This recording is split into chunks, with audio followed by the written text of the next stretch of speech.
moments later. Assalamualaikum warahmatullahi wabarakatuh.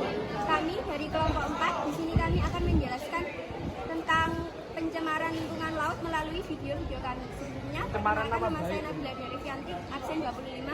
Saya Rika Deliana di absen 12. Saya Zulfa absen 26. Saya Muhammad Adam absen 18. Saya Hizza absen 13. Saya Eval absen 24.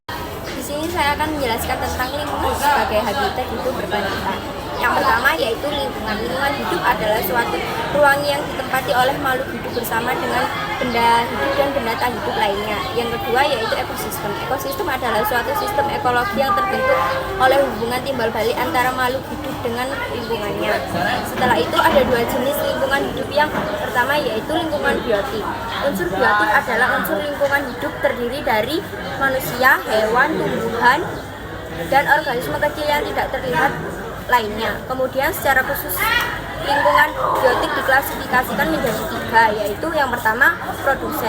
Produsen adalah organisme yang mampu mengubah zat anorganik menjadi organik. Yang kedua konsumen. Konsumen adalah organisme yang tidak dapat membuat makanannya sendiri dan bergantung kepada organisme lainnya. Yang ketiga penguraian atau dekomposer adalah merupakan organisme yang mendapatkan energi dari menguraikan bahan organik yang berasal dari organisme mati.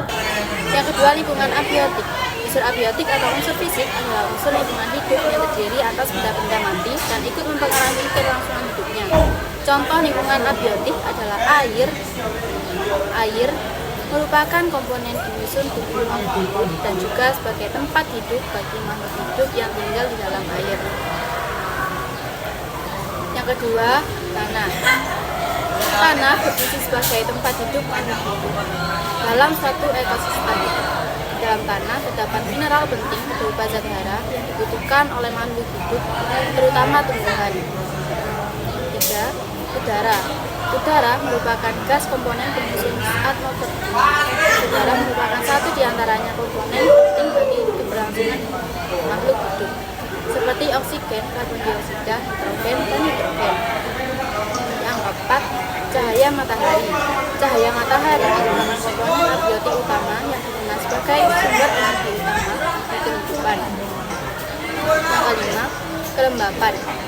Kelembapan adalah jumlah kadar air yang terdapat di udara. Kelembapan udara ini mempengaruhi proses evaporativasi yang berfungsi dengan tingkat ketersediaan air bagi makhluk hidup. Yang keenam, suhu. Suhu merupakan komponen yang berpengaruh terhadap proses fisiologis yang berlangsung di dalam tubuh makhluk hidup. Yang ketujuh, iklim. Iklim adalah keadaan rata-rata cuaca di wilayah yang sangat luas dalam jangka waktu yang lama. Yang ketiga, lingkungan sosial budaya. Selain unsur abiotik dan biotik di dalam lingkungan hidup juga terdapat unsur sosial budaya. Ciri-ciri lingkungan sosial budaya adalah berbentuk dari bermacam-macam dan tidak hanya satu jenis. Lingkungan sosial merupakan lingkungan antar manusia atau antar kelompok yang secara langsung maupun tidak langsung mempengaruhi individu, termasuk di dalamnya segala norma, aturan, dan adat istiadat yang berlaku dalam masyarakat tertentu. Sedangkan lingkungan budaya adalah benda-benda hasil karya cipta manusia, seperti bangunan, karya seni, sistem kepercayaan, dan kelembagaan sosial. Tiga unsur komponen tersebut saling mempengaruhi dan dapat berdiri sendiri. Manusia merupakan agen perubahan yang dominan dialami. Lingkungan hidup dapat dibagi menjadi dua bagian. Yang pertama, lingkungan hidup alami dan lingkungan hidup buatan. Lingkungan hidup alami terdiri dari komponen biotik, abiotik, organisme kecil, dan lainnya. Lingkungan hidup buatan merupakan lingkungan yang dibuat oleh manusia dengan memanfaatkan penggunaan teknologi. Secara umum, beberapa manfaat unsur lingkungan hidup bagi manusia antara lain sebagai berikut. Yang pertama, lingkungan sebagai tempat untuk hidup. Lingkungan menjadi tempat beraktivitas makhluk hidup, baik manusia, hewan, maupun tumbuhan. Lingkungan juga berperan sebagai tempat manusia berinteraksi sosial.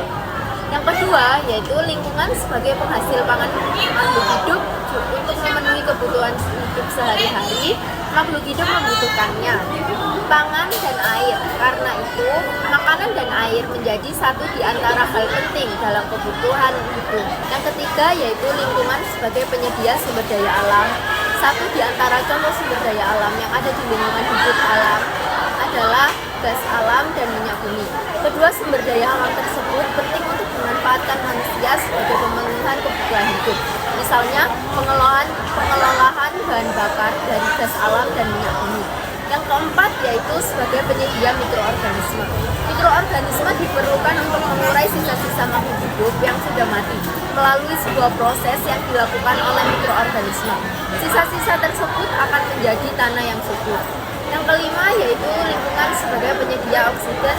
Setiap makhluk hidup membutuhkan oksigen untuk bernafas. Sama halnya seperti air. Jika kekurangan oksigen, makhluk hidup akan lemas bahkan mati. Yang keenam yaitu sebagai penyedia tanah. Bagi tumbuhan, tanah berfungsi sebagai tempat hidup dan berkembangnya. Bagi manusia, tanah berfungsi sebagai tempat berpijak, berkebun, berladang, mendirikan rumah, dan lain sebagainya. Contoh pencemaran yang ada di pantai dan laut yaitu pencemaran berat terutama terjadi di kawasan laut sekitar muara sungai dan kota-kota besar. Pencemaran laut ini telah menjadi ancaman serius bagi laut Indonesia dengan berbagai potensinya. Ya, sini saya Hiza akan menyebutkan penyebab pencemaran laut itu ada apa saja. Yang pertama, pembuangan limbah industri. Yang kedua, pencemaran tumpahan minyak. Yang ketiga, eksploitasi ikan yang berlebihan. Yang keempat, pengambilan terumbu karang yang secara berlebihan. Yang kelima, penebangan hutan mangrove secara liar. Dan keenam, pembangunan di pesisir pantai yang dapat mengganggu kegiatan di sisi pantai. Menanggulanginya atau solusi: 1. Mengurangi penggunaan bahan kimia. 2. Berhenti menggunakan sampah plastik. 3. Mendaur ulang sampah organik. 4. Menjaga kelestarian terumbu karang. 5. Melakukan reboisasi di pantai dengan cara menanam tanaman bakau. Di sini saya akan menyebutkan beberapa dampak penyalahgunaan di laut. Yaitu yang pertama ada kerusakan ekosistem bakau, terumbu, dan jenis biota lain-lainnya. Yang kedua ada terjadinya penurunan perekonomian para nelayan. Yang ketiga terjadinya abrasi. Yang keempat ada hilangnya benih bandeng dan udang. Sekian video penjelasan dari kami, kurang lebihnya mohon maaf. Wassalamualaikum warahmatullahi wabarakatuh. A few moments later.